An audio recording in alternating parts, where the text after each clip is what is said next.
I don't want to survive! I want to live! Must follow my directive. WALL-E is a fantastic story. It's an amazing and bold movie for a number of reasons. It's not cute in the traditional Disney Pixar sense. A large majority of it is told through pantomime. And it makes some serious claims about humans that I don't think we've fully thought about, and we definitely haven't integrated fully into our lives. Specifically in what drives us to do what we do, what our directive is. The point of Stanton's WALL-E is to demonstrate to the audience that in order to live, really live, be motivated, be excited, have energy, meaningfully grow, be the person you want to be, impact the world in the ways you hope it to be. In order to do that, you need to be driven by what you love. The story makes its argument by contrasting a character driven by what they love, WALL-E, with characters that are driven by someone else's directive. Eve, the humans, the Axiom robots, Otto. Eve and the captain make the movie's claim that intimate connection should be our directive, purpose, motivation. As we've talked about before, love means a lot of different things and is not a very useful word most of the time. It's not really specific enough to really know what any single person means when they use it. So we'll be referring to this video that we made a while ago as we further unpack what we mean by. In that video, we break down how love is for the purpose of intimate connection, and that it is developed, maintained, and expressed through trust, understanding, and commitment, which is where we intersect with WALL-E and his longing to connect with others. WALL-E's role in the story is sometimes referred to as a blight spirit. Andy Dufresne, Ferris Bueller, these are not characters who change, but rather characters who bring change. Characters who live the way that they believe is right so unwaveringly that they create ripples of change for those that live within an unquestioned status quo. And this is our introduction into the world of WALL-E. We're introduced to a robot who is programmed with a directive: make and stack trash cubes. But that's not everything to him. He's peculiar. He does things that don't have anything to do with that at all, even at times counter to this directive. This is our introduction into the first side of the story's argument, and ultimately its claim as to how we should live. He sees other things as important. Metaphysical things. He likes music, finds dancing fascinating, collects things that are interesting to him, and he gets caught in wonder. But why? How does that have anything to do with being driven by love? Well, I'm glad you asked. Why do any of that? Why do you like music, art, keepsakes, mountains, oceans, stars? There's something about it that's important. It relates to something inside of you. Sometimes you can't immediately articulate it. Those things become symbols that represent something that you think is important about life. Take stars or mountains, for example.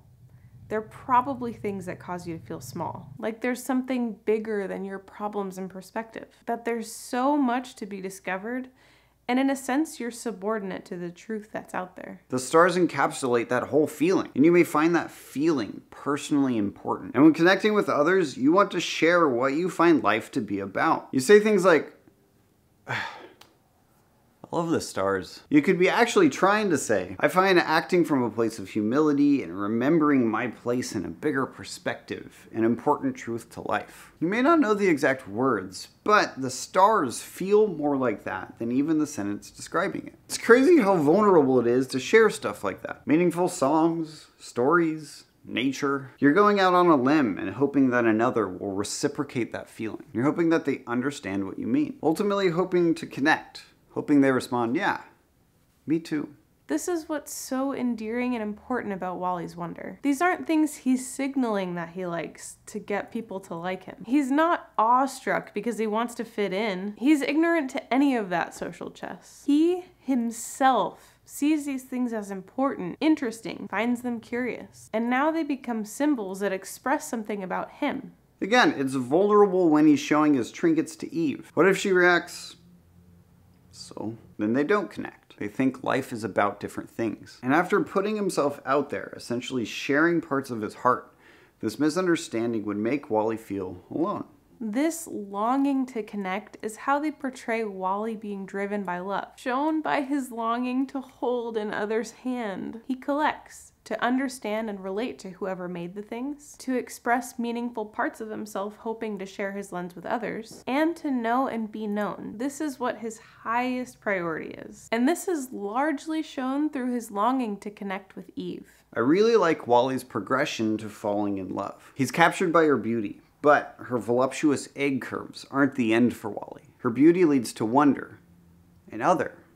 I wonder if we could relate. Then he follows her to test this curiosity. From the start, he sees her do two different things. We first see her scanning piles of trash. But once the spaceship leaves, she takes off to experience and express her joy of flight and speed. So Wally already sees that there's more to her, and maybe they can relate and connect. She's not following a single directive. She's doing things that she has chosen to do. Things that express and symbolize ideals that she cares about.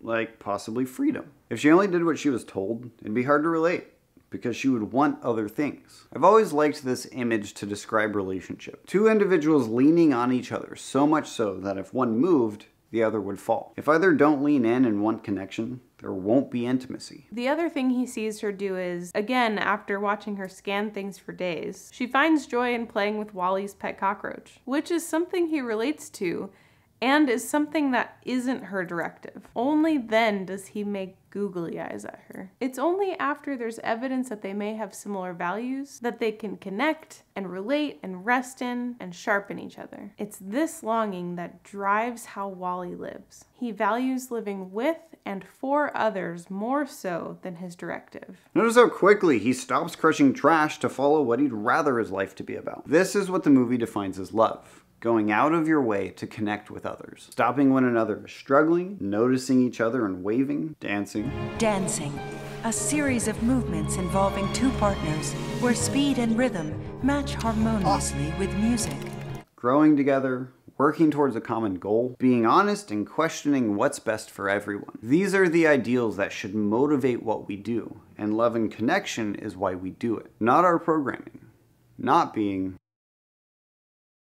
Having a job or a directive from an other isn't a bad thing. Wally, Eve, Mo, the captain, they all have jobs that aren't depicted as unhealthy. The nuance is in how you're following the orders. Have you thought about and questioned what you've been told to do? Do you believe in its purpose, or do you mindlessly follow it? This is the picture that is introduced with Eve and the humans, and then is argued to completion by Otto. The ship's name is the Axiom, which is a statement that's so evident or well established that it's accepted without controversy or question. This is the picture of all the humans and bots on the ship. Everyone just trusts that by and large has their best interest at heart, that it knows what's best. They have food, water, shelter, clothing, and something to keep their attention. By and large, everything you need to be happy. The problem, and something that is really weird about the nature of humanity, is that biological living isn't enough. I don't want to survive!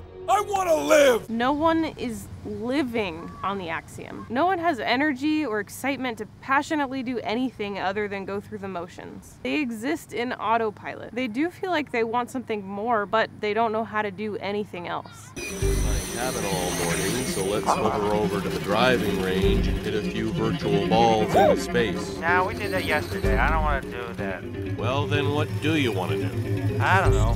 Something. They let by and large direct every aspect of their lives without notice or question. Attention, Axiom shoppers.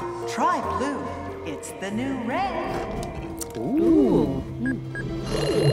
They mindlessly follow their directive to survive. I assume that it's intentional that we first meet the Axiom's automated crew, who whiz by on the lines that's directed for them, just doing exactly what they're told. And then we immediately see the exact same image from the humans. Stanton is showing us that they are the same, that when we act entirely driven by survival, we are essentially lifeless robots, incapable of pursuing what we need most: intimate connection, love. Like what we talked about with Wally, we are also not able to connect if we are not first individuals. If we don't critically think for ourselves about what values our choices stand on, why we do what we do, then we have nothing to give. It's like the beautician robots. It's the new stunning, right? I know, honey. Men. They have pre-programmed responses. They aren't able to care because they have an inability to connect intimately with another being. It's like you're having a conversation with someone and you could feel that they don't really understand what you're trying to say, but they're nodding as if they do. In our Being Understood video, we use the example of someone from an impoverished home saying that they're hungry a lot, and then someone from a privileged home responding, "Oh yeah, me too." It feels lonely, right? You could try to find that middle ground, but if you can't, it puts a wall up as to where you're able to go in the relationship. how much they're able to actually see you and you them. These are the difficulties that Wally has as he continually tries to connect with Eve. She's too focused on what others expect from her to take the time to try to understand what Wally is offering.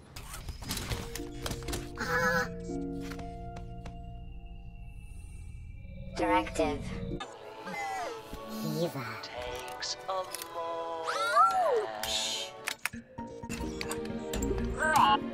Directive. She does what she does because someone else told her to do so. This idea reaches its ultimate with Otto. He is the example of what it looks like to follow a directive to the T, without any consideration of new information or weighing outcomes based on a core value. What's nutty is that A113 was created with human value in mind. But by the end of the film, Otto puts all the lives of the humans in danger just to uphold A113 in of itself, essentially going against the reason it was implemented in the first place. It's why he responds, Orders are, do not return to Earth. But life is sustainable now. Look at this plant.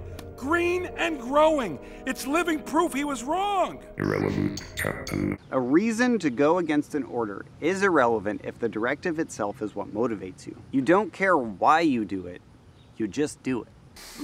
Okay. What's up, crit hitters? Don't use that. I'm gonna use that one. That's the take. We did it. So in the next video, we'll be talking about Wally's claim on how we should live. Tell us what you think in the comments. Or on Discord. Or on Discord. Or both. Go above and beyond. Just like hit us up on everything. We want to know what you think. How did the movie impact you with it kind of being unusual, the first like third of the movie being pantomime? I've heard a lot of different reviews, I guess, from the people I've talked to over the years. Some people really don't like it, and then other people super love it. And those first people are wrong. Wow. You can follow us on social media. Kaylee now does all of our social media, so I don't have to. Doing a great job, dear. LiveJournal, Zanga. Nice. Yeah, all of the links will be in the description. If you think that this content is important and valuable, please support us on Patreon. It super helps. Okay, bye. Bye.